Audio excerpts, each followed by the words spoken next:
Bonsoir à tous et à toutes, j'espère que vous allez bien. Me revoilà pour une nouvelle vidéo ce soir. La solution, que devons-nous faire avec tout ce que nous sommes en train de connaître? Bien que tout ça soit la connaissance du mal, c'est quand même la connaissance, savez-vous? Que devons-nous faire alors? Quel est le devoir des hommes et des femmes dans cette situation au niveau spirituel, bien entendu? On verra dans le sommaire. Et puis Israël. Ici, on ne le voit pas. Israël, il y est pour beaucoup dans tout ce qui se passe. Donc ça, c'est le sommaire. On verra les solutions. On verra la participation des hommes et des femmes et Israël. Mais avant, je me permets de vous remercier vraiment, surtout à mes 20, parfois 19 abonnés. Et merci de votre soutien. Merci aussi à tous et à toutes à vous qui regardez mes vidéos sur Facebook. Vous êtes plutôt plus de 12 000 personnes. Je suis arrivée même à 50 000 personnes. Et je n'étais pas au courant parce que je regardais jamais les statistiques. Mais merci beaucoup d'être là. Pour moi, c'est important, vous savez, puisque quand des choses comme ça nous arrivent, aujourd'hui, vous savez que bon, les mentalités continuent à évoluer, à s'ouvrir au monde spirituel, parce que finalement, le plus important de ce monde, c'est pas le monde matériel, sinon le monde subtil, le monde spirituel. Au subtil, pour ceux qui ne croient pas, ne sont pas croyants. Vous allez voir que tout, et ces personnes surtout, elles sont vraiment très croyantes, très religieuses. Ils font tous ces sacrifices, toutes ces choses-là, c'est parce qu'ils travaillent dans le monde spirituel. Ces personnes vivent dans le monde spirituel plutôt que le matériel. Ils sont très des personnes très attachées à la spiritualité, même si c'est le mal. Le mal aussi, ce sont des esprits. Il a aussi un côté spirituel. C'est pour cette raison que parfois on se dit, mais dans quelle planète ils vivent? Voyez.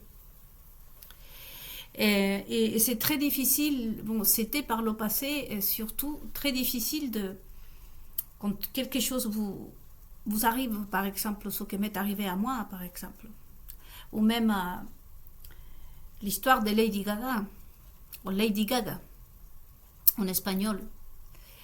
Il y a une histoire qu'apparemment, elle a volé la vie à une petite pour voler sa vie et devenir la chanteuse qu'elle est.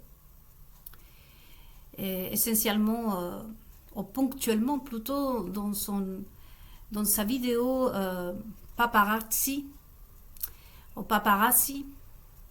elle raconte justement comment ça s'est passé avec la petite russe, je crois que c'était une russe.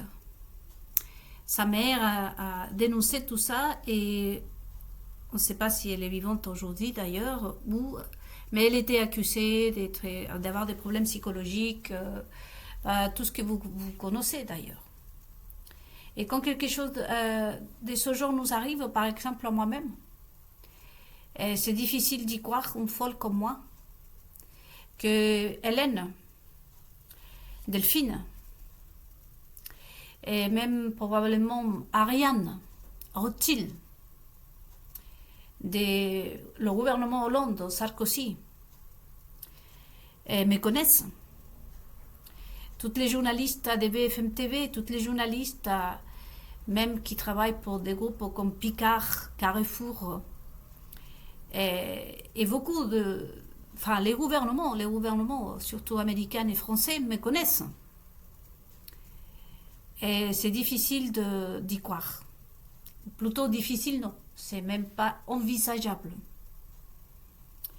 Je remercie Dieu, de toute façon, je suis quelqu'un de croyante, que toutes ces choses-là sont en train de se passer aujourd'hui, car quand on est victime de quelque chose de ce genre, ou victime tout court, ça peut être victime d'un vol, victime d'une agression physique et psychologique. Et la première chose que nous faisons, c'est le raconter.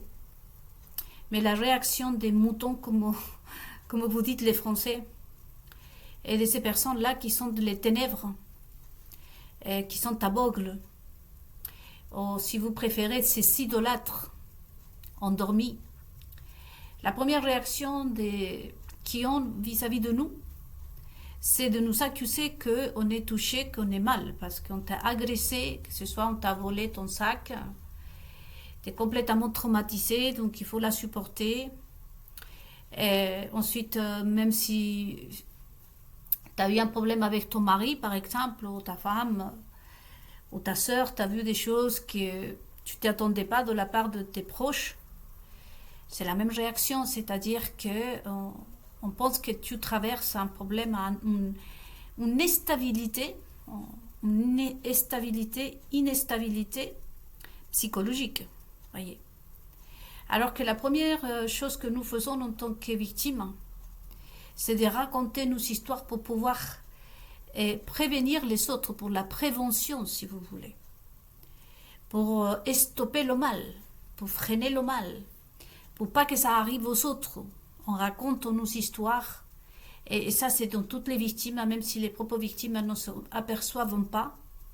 Mais je vous invite ce soir à méditer sur ça, et vous tous, parce que personne aujourd'hui peut dire « Ah, moi j'ai jamais vécu une mauvaise expérience. Hein. » Si vous méditez, pourquoi vous avez raconté votre histoire? Pour le désir d'être aidé. Les victimes, par exemple, des viols, savent qu'ils ne pourront jamais se remettre. Alors, ce n'est pas des violences. Ce qui s'est passé, c'est passé. C'est pas pour ça qu'on raconte nos histoires. On raconte nos histoires justement pas pour créer conscience aussi, parce que ça, savez-vous que les mots sont mal utilisés. Et donc, je vous invite, pour pas faire trop longue cette vidéo, parce qu'on va traiter ces points, à vraiment méditer vous-même pourquoi vous avez raconté votre histoire, vous avez partagé votre histoire. Pour avoir pitié des gens. Nous savons en tant que victimes que personne n'a pu nous aider pour nous rendre ce qu'on nous a volé. Et on ne se remet de toute façon jamais, parce que ça reste dans l'inconscient. Mais c'est surtout le désir, on va rester sur le désir, de vouloir stopper le mal, de passer l'information pour pas que ça arrive aux autres. C'est dans des moments comme ça, voyez-vous, que notre vraie nature, la nôtre, d'être humain, ressort à la surface.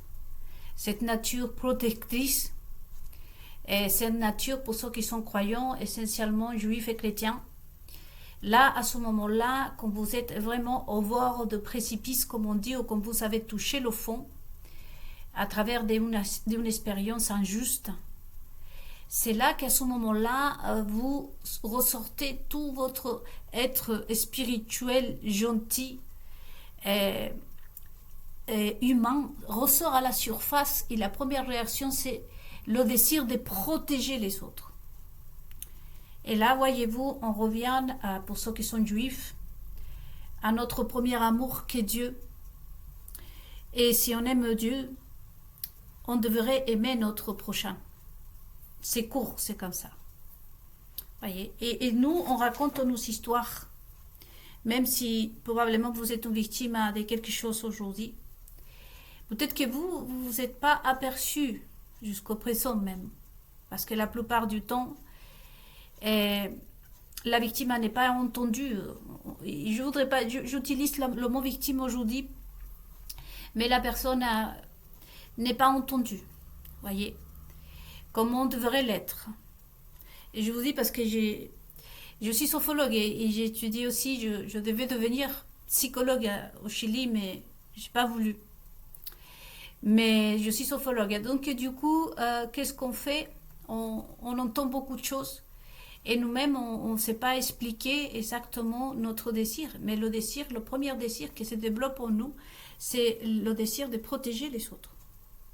Et les gens pensent, nous jugent, comme je vous disais, qu'on a besoin d'être entendu, qu'on est touché, qu'on traverse une mauvaise phase, etc. Voyez, je vous invite vraiment à méditer parce que ça aussi a de l'importance pour ce que je vais traiter ce soir, la solution. Et pour moi, c'est important aujourd'hui de vous dire que merci, même si vous serez deux personnes. Je vous remercie de tout mon cœur, vraiment, de ce temps que vous pouvez m'accorder. Et aujourd'hui, je me sens venue parce que je sais que vous me croyez quand je vous je vous raconte mon histoire et je vous dis que le gouvernement, encore une fois, Hollande, Sarkozy, que tous ces groupes de milliardaires, commençant par les Rothschild, et je donne des noms, hein, et la folle de, soi-disant, la Tiffen, la type de haine, que vous savez qui c'est, la Tiffen grossière, la grossière, la Tiffen grossière. J'ai bien dit grossière. La type de haine grossière. Et, à part d'être une créature justement d'Epstein, hein, et aujourd'hui, voyez-vous qu'on peut parler beaucoup, de façon beaucoup plus détendue. Comme je vous dis, néanmoins, elle préparait les enfants pour être sacrifiés au diable, on va le dire de cette façon. Vous savez que la première chose qu'elle fait, même si elle dit qu'elle se fait connaître en 2024 ou en 2021, bon, moi je me suis fait connaître en 2021, mais vous savez qu'elle est en double, elle se déguise dans ce personnage qui soi-disant s'appelle sa mère, comme la comédienne qui vient de mourir là, qui habitait à Saint-Tropez, que j'adorais. Et tantôt elle se déguise dans ce personnage là. C'est pour ça qu'aussi il a monté ce personnage, ce couple avec ma vie, parce que comme ces personnes n'existent pas, il fallait bien les créer une vie. Voyez. À ça, je vous invite aussi à méditer. De toute façon, toutes mes méditations où j'explique toute ma vie sont toujours disponibles sur la chaîne YouTube. Donc, c'est difficile de croire à tout ça. Voyez, surtout quand vous les voyez, ces personnes. Vous ne saurez jamais traverser l'esprit. À vous, mais votre esprit a été traversé par cette personne-là, de toute façon, a été touché. Il y avait quelque chose qui n'allait pas, ne collait pas dans nos esprits. Voyez. Donc c'est difficile moi-même de dire que Delphine a eu 8 ans. Hélène, qui probablement, je l'appelle Hélène, je l'appelle en masculin, comme beaucoup de ces personnes d'ailleurs. Voyez, j'étais en train d'entendre même le récit d'un des emails qui est changé, il paraît les Rothschild, je ne sais plus trop, mais qu'on parlait de vraiment masculiniser la femme pour une question de désir, que les hommes aient un zizi plus fort ou plus gros, je ne sais pas quoi. Et ça aussi, c'est tout à fait ce qui est Babylone. Voyez, je voudrais parler un tout petit peu de Babylone, mais avant, je termine avec ce que je voudrais vous partager. Et pour nous, les victimes, au-delà de qu'on nous croit, parce que moi, je peux vous dire que j'étais la bonne adresse, le bon dossier à se remettre entre François Hollande, Nicolas Sarkozy, à François Hollande et François Hollande, ainsi qu'à tout le monde. Et je dis François Hollande et Sarkozy parce qu'ils sont juifs. N'oubliez pas que je suis juive. Je ne suis pas en train de les accuser. Il faut qu'ils montrent. Donc, et j'étais la bonne adresse. On gagnait l'argent, comme je vous dis, toutes les journalistes, des Paris Match, tout ce que vous avez vu. Voyez. Et c'est difficile pour les endormis qui puissent croire à ça, mais bon, moi je le fais dans le but aussi, pas d'accuser ces personnes. À moi, vous me dites, on va tuer Tiffen, on va punir Tiffen. Vous savez parfaitement bien que si vous êtes partie d'une victime, c'est pas ça qui va arranger notre problème. Hein. Mais c'est le fait que vous sachiez qui sont ces personnes là, pour pas que vous arrive la même chose. Je vous dis, je vous ai raconté dans une de mes méditations comment on vole l'existence des autres. Il y a tellement de choses. Donc pour moi, dans cette première partie, c'est très important de vous remercier vraiment de ce partage, de votre temps que vous m'accordez et de ce temps que nous sommes en train de vivre. Parce que de toute façon, ils savent que nous ne pourrons plus se cacher. Coluche avait dit même que tout ça, un jour ou l'autre, allait surmonter à la surface. Voyez, il y a plus, encore plus. Donc merci beaucoup à tous et à toutes.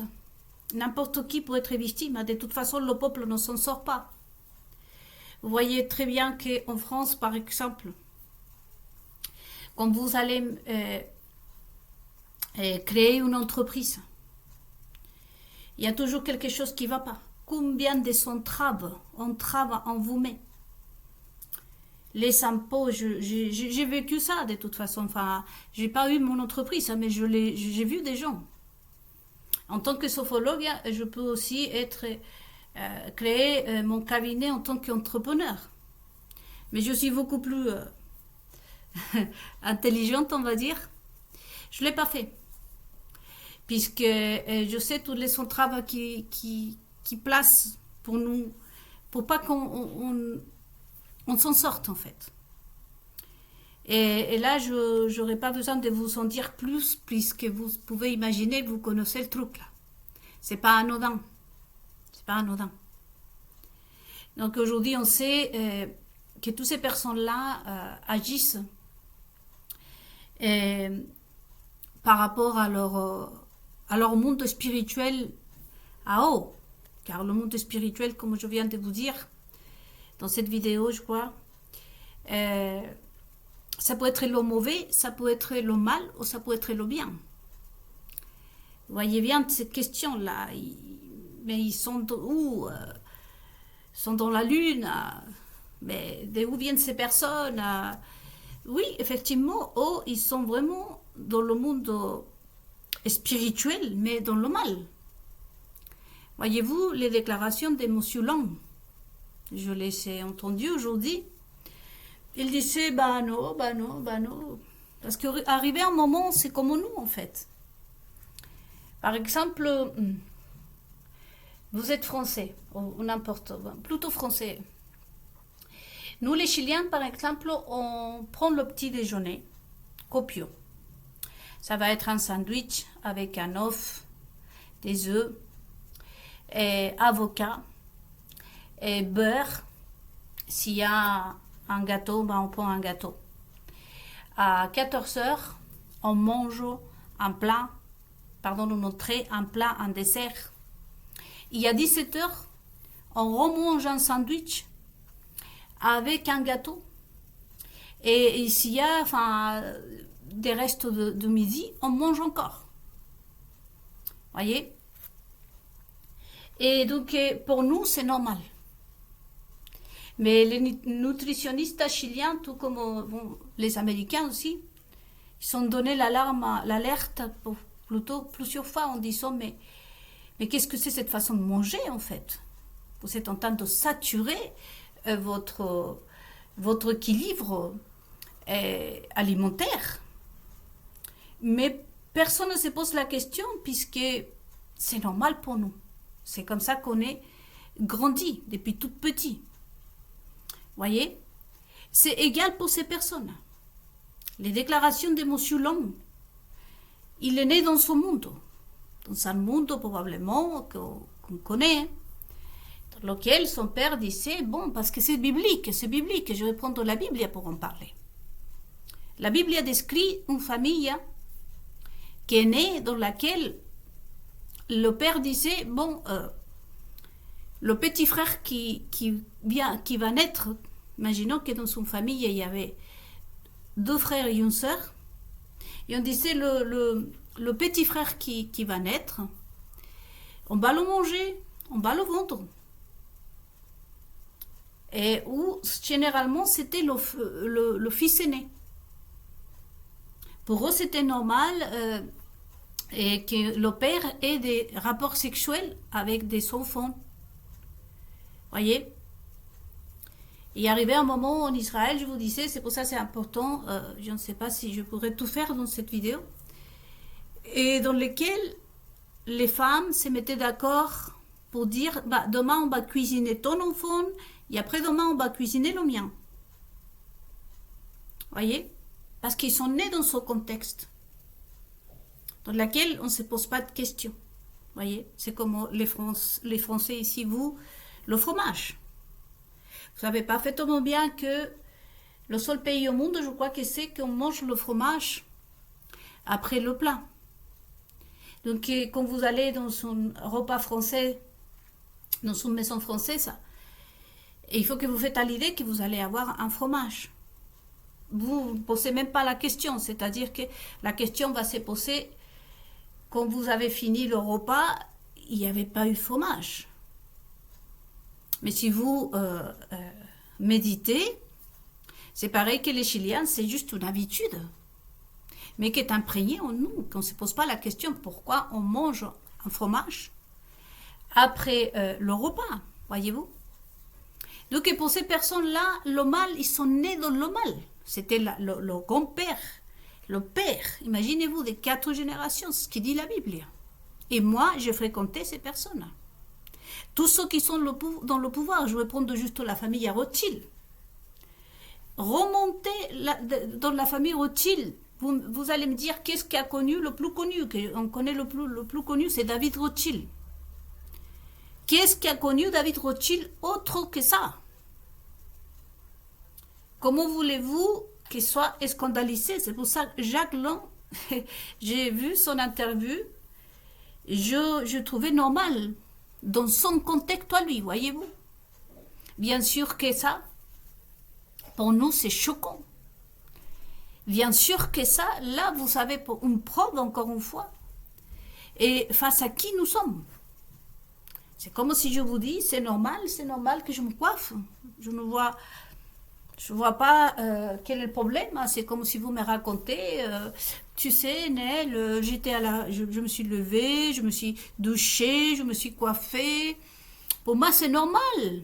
Pour eux, ce monde-là est normal. Et dans cette interview qu'a donné ce monsieur, cette personne plutôt, c'est ça sa vie. Il te dit, je ne me pose pas de questions parce que c'est normal. Tu as grandi en train d'être toi-même, abusé par ton père, par ta mère.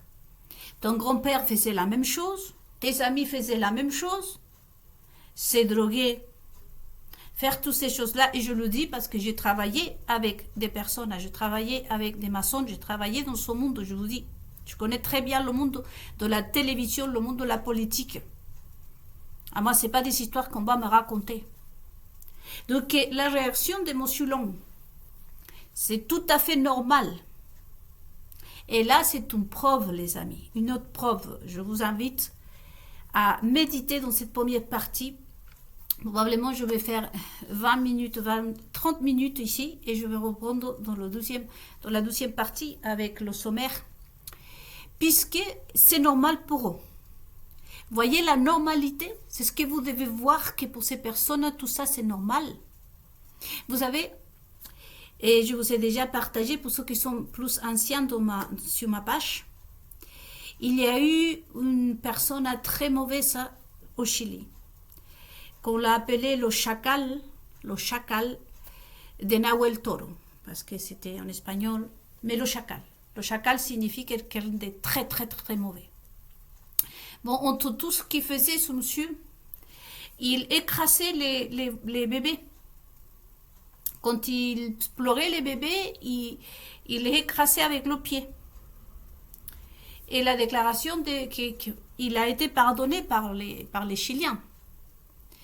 Car il disait, mais je n'ai jamais reçu de conseils de personne. Il était comme Tarzan. Il avait vu son père faire ça. D'ailleurs, lui, il avait échappé à ça plusieurs fois. Plusieurs fois, son père l'a laissé pour mort. Il a survécu à la vie. Et il a répété la même chose. Il disait, mais je n'ai jamais vu autre chose. Je pensais que c'est comme ça qu'on calmait les bébés. Il a fait pleurer le Chili tout entier. Nous l'avons pardonné parce qu'on disait, mais c'est pas possible. Pas possible. Il disait, je n'ai reçu le conseil de personne à personne. Je ne vu que ça. Voyez. Et ça montre à quel point aussi, c'est pas pour justifier tous ces mauvais là, mais ça montre aussi à quel point aujourd'hui, pour tous ceux qui sont le monde chrétien, parce que le devoir des chrétiens, c'est d'avoir présenté Jésus, Dieu comme il fallait, surtout au peuple juif. Voyez. Et donc, qu'est-ce qui pouvait, en quelque sorte, qu'est-ce que nous pouvons attendre de ces personnes, les amis? Voyez. Imaginez-vous, vous-même, vous commencez à me connaître. Il y a des choses que vous pouvez vous attendre de moi. Voyez, rien qu'en me regardant, en me écoutant. Mais qu'est-ce que je peux vous guider? Je vous laisse à méditer ça aussi. Nous travaillons toujours avec un cahier, c'est pour ça. Tout ce que je vous laisse à méditer, vous les notez. Et méditez aussi en ça. Par où je pourrais vous emmener, vous? Imaginons que ici on fasse un groupe des sages. Ou un groupe, juste. Et imaginons que c'est moi, la personne qui vous guide. Je vous invite aussi dans cette première partie à méditer en quoi Nélida pourrait nous guider. Sachant tout ce que je suis, tout ce que je sais. Et donc aujourd'hui, vous allez, premier regard qu'on va avoir, parce que c'est ça la solution. Il faut regarder déjà, comme je vous disais, le fait que quand une personne se présente devant vous, une victime, c'est tout d'abord avec l'intention de vous prévenir, de vous dire que cela ne vous arrive pas. C'est aussi donner l'alerte en quelque sorte, en disant probablement ça t'est arrivé à toi aussi. Et personne n'a compris. Et ça, toute victime le fait. Même si vous dites non, j'ai jamais fait ça. Si vous l'avez fait, c'est votre inconscient, c'est votre âme qui l'a fait. Autrement, vous ne serez pas poussé à faire ça. Et donc, il faut savoir. Et donc, aujourd'hui, le message qui nous envoie ces personnes, en fait, c'est qu'est-ce que nous, on peut attendre de eux. Vous voyez, c'est pour ça, ce soir, qu'est-ce que nous devons faire et qu'est-ce que nous devons attendre. À qui la faute? Et c'est à M. Epstein, c'est à tous les participants de cette île maléfique. C'est aussi à nous, qui on a cru à eux. Jusqu'à où on se laisse mener par le bout du nez. Et le plus important à méditer dans cette première partie, pourquoi? Pourquoi vous le faites? Pourquoi on se laisse guider par ces personnes? On verra dans la deuxième partie que mon but ici n'est pas, je vais regarder juste les minutes parce que je voudrais faire 30 minutes. Voilà, que le but c'est ici n'est pas épargner Monsieur Long et mettre la photo sur vous et le peuple au quiconque. Car moi-même j'étais victime. Mais c'est l'ensemble des choses. L'idée aujourd'hui, c'est de les entendre, mais aussi de nous entendre personnellement. Notre être d'abord. Mais comprendre les situations, vous voyez. Donc dans cette première partie, déjà, que j'ai commencé pour vous remercier et à arriver à la première réponse, à méditer sur tout ça. Et s'il me reste 2-3 minutes pour vous dire que tout ça, ça fait partie de la Babylone. Toutes ces personnes font partie de la Babylone, celles que je vous ai montrées dans une méditation qui sont sur Facebook et ici et je pense que sur Facebook, et où je montre le plateau, que c'est la Babylone. La Babylone, c'est un pays. Si je ne l'ai pas dit dans cette vidéo, c'est un pays qui décrit la Bible. Et ce pays est composé par Jézabel et tant d'autres personnes. Aujourd'hui, vous êtes en train de voir ce pays qui décrit la Bible. la Bible, il y a aussi le décrit pour ceux qui sont chrétiens et pour vous que vous êtes juifs, parce que c'est aussi dans l'Ancien Testament, le décrit comme le serpent. Mais je l'ai présenté dans un plateau parce que c'est un pays, la Babylone. Et la base, ou si vous voulez, la fondation de Babylone. Bien évidemment, vous allez me dire c'est le mal, bien sûr que c'est le mal. Mais la fondation de la Babylone, justement, c'est comme une niche des serpents. C'est pour ça que Dieu l'appelle le serpent. Et je ne sais pas comment se dit en français, mais c'est le vieux serpent, en fait. C'est ça la Babylone. Et vous avez vu que dans les vidéos des chanteuses, par exemple, qu'on montre beaucoup de têtes comme ça, beaucoup de serpents, voyez-vous. Des têtes, vous avez vu, Rihanna, je pense que c'était plein de chanteuses qui montrent beaucoup des mains comme ça et des têtes en train de bouger. Eh bien, c'est ça. C'est parce que la base, ce sont des serpents. Et comment vous allez les reconnaître? Pourquoi on l'appelle les serpents? Vous allez voir dans la deuxième partie de cette vidéo. Donc aujourd'hui, nous sommes en train de connaître aussi le visage de la Babylone, de Jézabel et tout ce qui compose ce pays. C'est un pays, le pays du mal. Existe l'arbre, disait Jésus-Christ, et tout au début, pour vous que vous êtes juifs et chrétiens. L'arbre du bien et l'arbre du mal. Disons que l'arbre du mal, c'est ce pays de Babylone. Où est né? Quelle est l'implication d'Israël dans tout ça? On verra dans la deuxième partie, et là, on verra aussi comment nous devons faire pour vraiment s'en sortir. S'en sortir. Parce que le monde ne peut pas être autre chose que s'en sortir. C'est pas lutter, ce n'est pas de se soumettre, ce n'est pas d'aller leur faire la guerre. Sinon, comment s'en sortir? Je vous retrouve donc dans la prochaine vidéo.